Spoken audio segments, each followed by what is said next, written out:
The videos featured on this channel are only intended for mature audiences. Viewer discretion advised.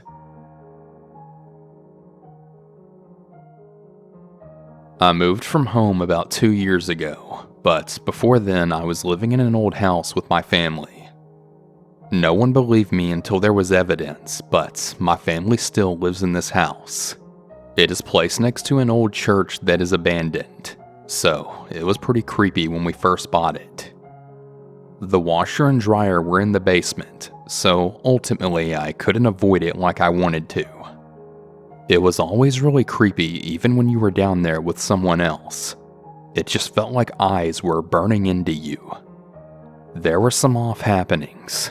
There was food disappearing, doors would be left open that had been closed before, and clothes would be missing. There were also footsteps audible from the basement. So when I finally moved out, you can only imagine how happy I was. I need to tell you a little layout of the basement so that this will all make sense. There was a garage door and a normal door right next to it. The washer and dryer was the opposite of the door and the garage door. The stairs were right next to the doors, and there was one giant hole in the wall. My mom told me about what had been found in the hole in there about a month after I had moved out. There was a pile of old clothes and cotton matted down as though someone had been sleeping on it. There were also clothes that had been missing, empty food containers, and broken markers used as utensils. But the person grew ballsy and started taking forks, spoons, even actual plates. We figured they were getting in through the garage doors since it had been broken and didn't lock. So to avoid it happening again, my stepdad boarded up the garage door. Flash forward about 2 months' time. My mom was about to give birth to my little brother who's 20 years younger than me. Anyway, I was laying on the couch watching TV. My stepfather had boarded up the garage door like I said. I had then heard someone trying to yank open the garage door very violently. I wasn't really sure what was going on at first. So naturally, I was screaming because I didn't know what else to do. I called my stepfather, and then I called the police, and they searched around the house, but they never found anything. I'd also like to add that the dryer wasn't on at the time, so it definitely wasn't that. After that night, we haven't really felt the same about the house, but we haven't had too much happen since. So, to end a long story, person who was creeping around my mom's basement that I never found out who you are, please stay away from us.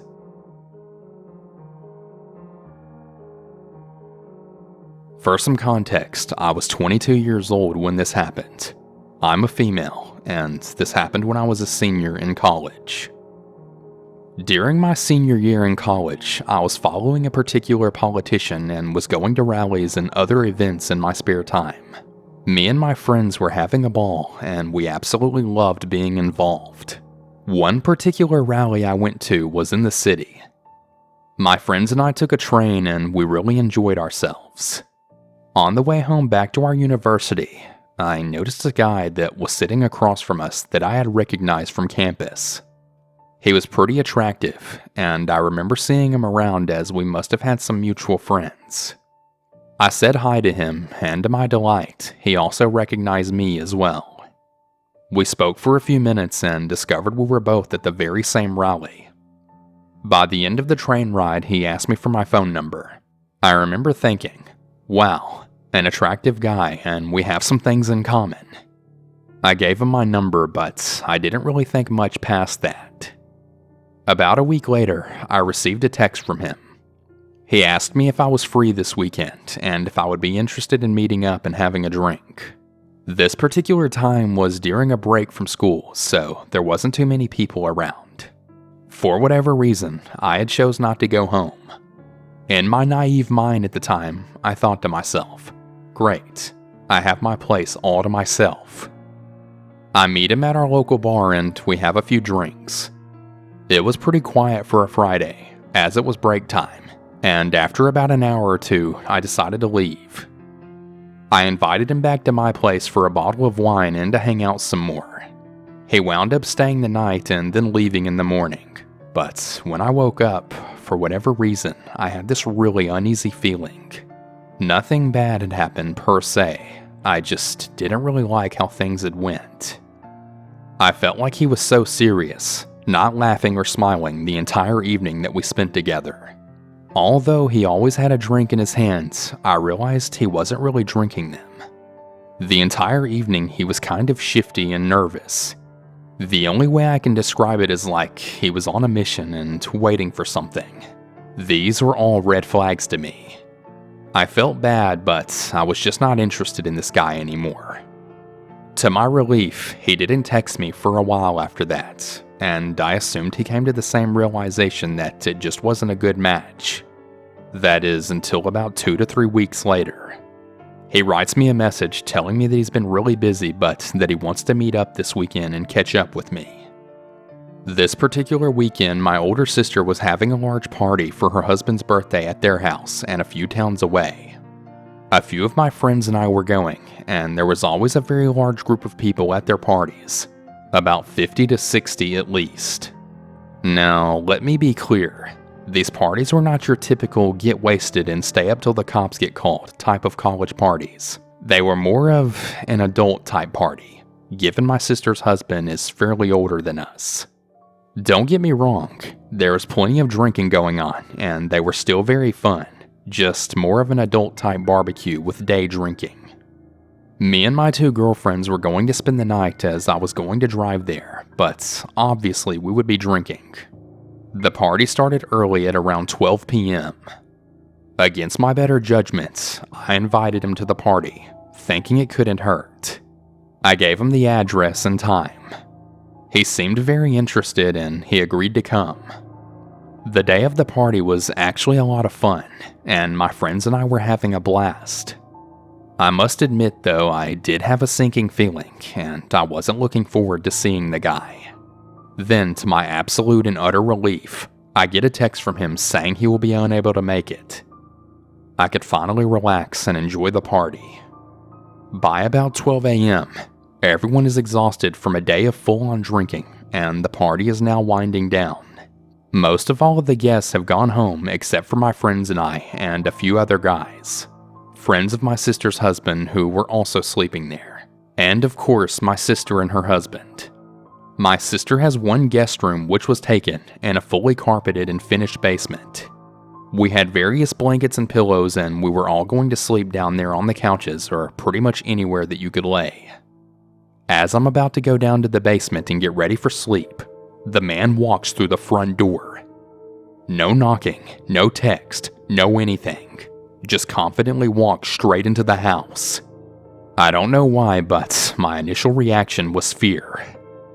I pretended to be happy to see him, and I gave him a small hug. I asked him why he was there, to which he never really gave me a real response. All of the lights were out, and everyone was gone. I was gesturing around and hinting at him that the party was over and that he had missed it. I felt really bad that he had made the effort, and decided to speak with him for a few minutes before I went to bed. We talked. I told him I was going to get ready for bed and that I'm really sorry he missed the party. He then says, "Yeah, it's fine." Well, this dude is just not getting the hint to leave. I leave the room and go to change out of my clothes and set myself up for bed, brush my teeth, etc. I'm just really hoping that he'll leave, but I don't hear any movement from the other room. When I come back to the living room to check and see if he's actually still there, well, he is, and he's asleep on the couch. I obviously found this strange, but just assumed it was late and that he must have been really tired. He didn't seem out of place, as there were various other people sleeping at the house as well.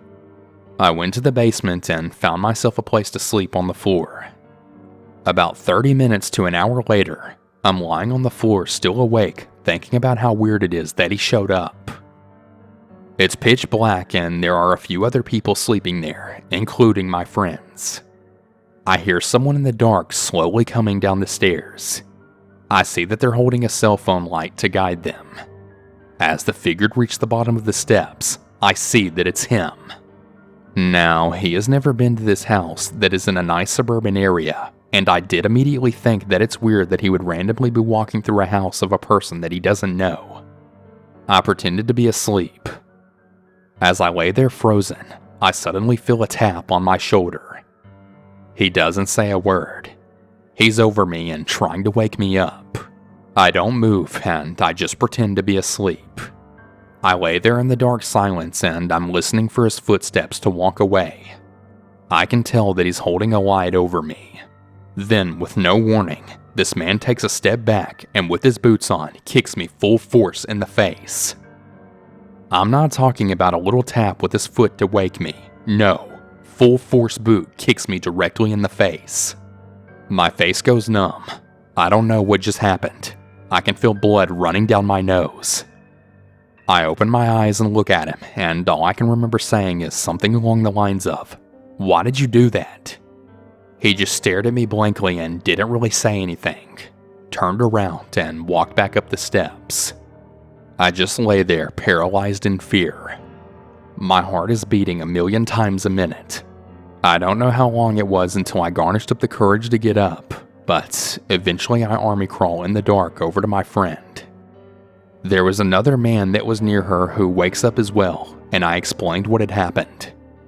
We're all half drunk, dazed and confused, to say the least. I can't stay in this basement. I know he left, but I was just so scared. My friend and the other guy offer to take me upstairs so I can sleep in my sister's room. I go into my sister's room and lay next to her bed on the floor. I shut the door right behind me, but unfortunately there was no lock.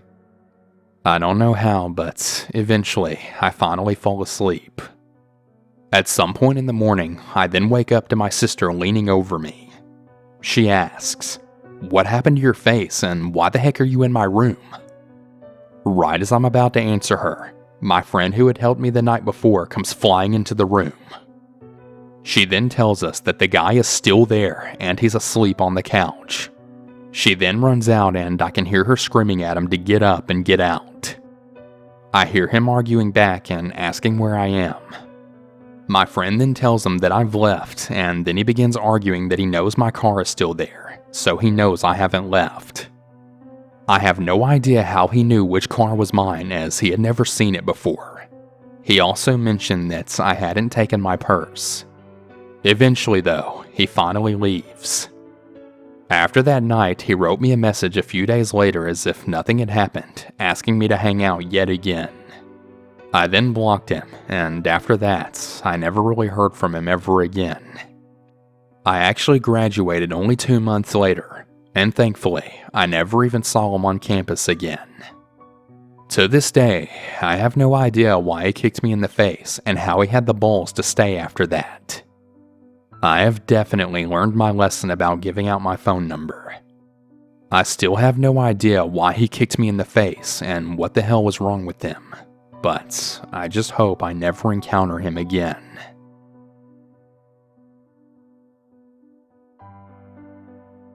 When I was around 8 years old, we moved into a new house. It wasn't old, but it wasn't a fairly new build house either. Maybe built around the 60s. Everyone got their own room, and this was the first time I was on my own. I thought I was a big shot. A little background. I'd like to call myself somewhat of a sensitive. Ever since I was a child, I could always feel the sense of something or someone around when no one else could. Fast forward to when I was 9. It was the first year in the house. I could feel the presence of something in there, but I never really thought anything of it considering it wasn't too negative. There were 3 rooms that I didn't really like being in because the energy felt somewhat dark. The basement, the bathroom, and the attic. I didn't really mind being in the basement whenever I had friends over, but whenever I was alone, I couldn't be in there for more than 5 minutes without getting the feeling like I was being watched. In the bathroom, there was a cabinet that was very deep.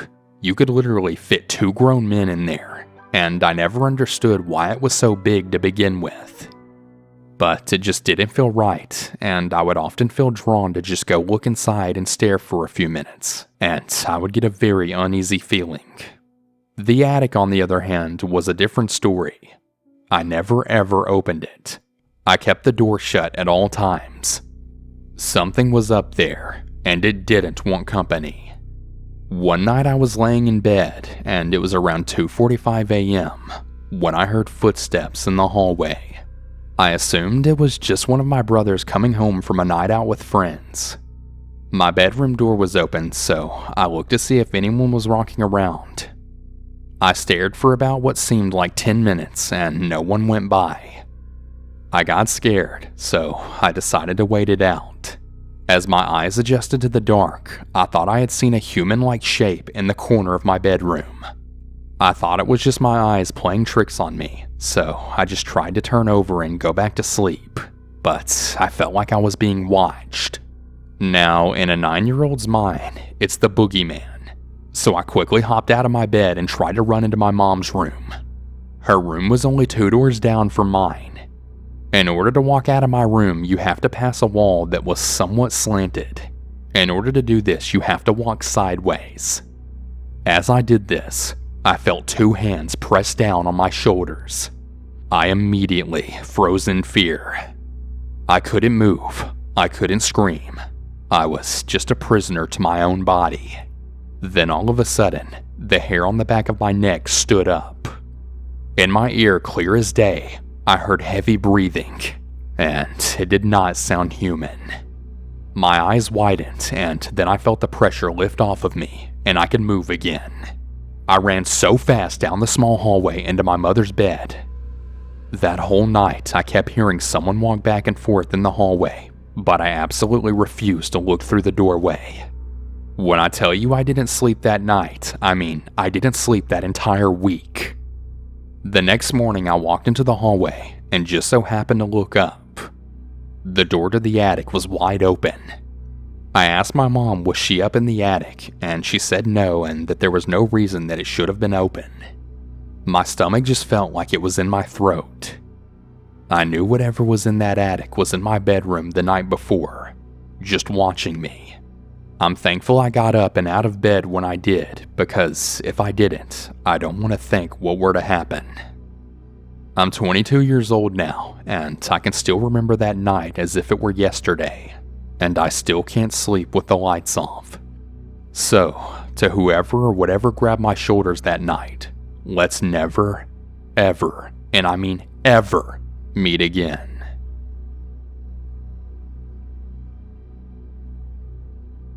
My dad's job requires him to go inside people's houses. He has been in thousands of apartments and houses, so I asked him what was the weirdest or creepiest thing that he's ever saw or experienced. My dad arrived early at this apartment complex around 7 a.m. because he had to go through every apartment doing some maintenance starting from the basement. He entered a laundry room located in the basement, where there was a man around his 50s wearing a nice white shirt with a tie, suit pants, but no shoes, and he had a green tarp in his hands. He thought it was kind of weird, but just ignored it since it wasn't any of his business. Later that day, he left and went to a local coffee shop to spend his break, and when he came back to work there were police cars surrounding the area. Out of curiosity, he asked one of the police officers what was going on, and turns out there was a homicide that had been committed. My dad then asked if what he saw was related to the crime, and boy was it. After the police interrogation, they told him that the man without shoes stabbed his mother to death in his bathtub, wrapped her in a tarp, and then dragged her outside. The police actually caught him dragging his dead mother in the backyard. Of course, they didn't let my dad do this job in the murderer's apartment until after a proper investigation. A while goes by and Dad gets to go there and finish what he was doing. He felt really uncomfortable doing plumbing and other maintenance in a house where someone got brutally murdered, especially in a bathroom with a bathtub full of dried up blood. Every time I tell this story to people, it always gives me the creeps.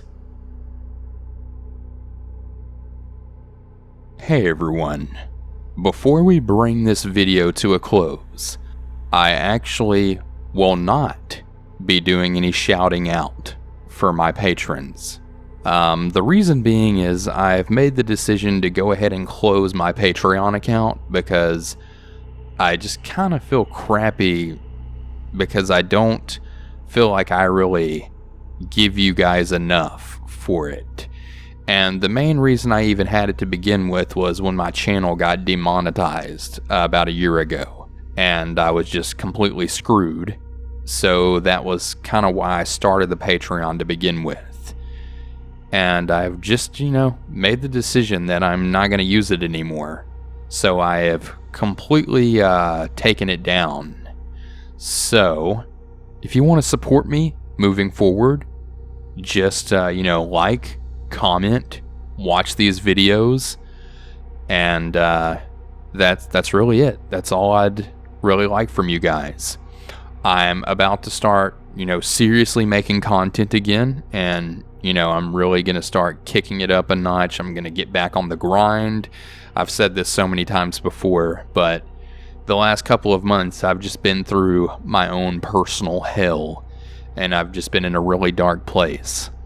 But things are turning up, and I'm ready to move forward with my life, and yeah. So, I know it's going to take a minute to, build my channel back up to where it was, but, if you're willing to support me and watch my videos, I'm willing to put in the work and make this content.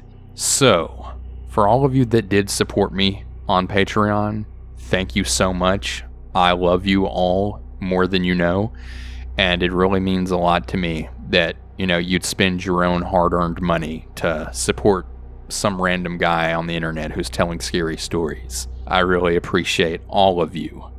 But yeah, moving forward, there will be no more Patreon stuff. If I talk at the end of the video, it's because I feel I have something important to say to my supporters and to my subscribers. But yeah, I just wanted to mention that. But alright, I hope you all have a wonderful day or night, and have the notifications on because I'm about to upload like crazy. Alright everyone, have a good one. And remember to always stay hungry.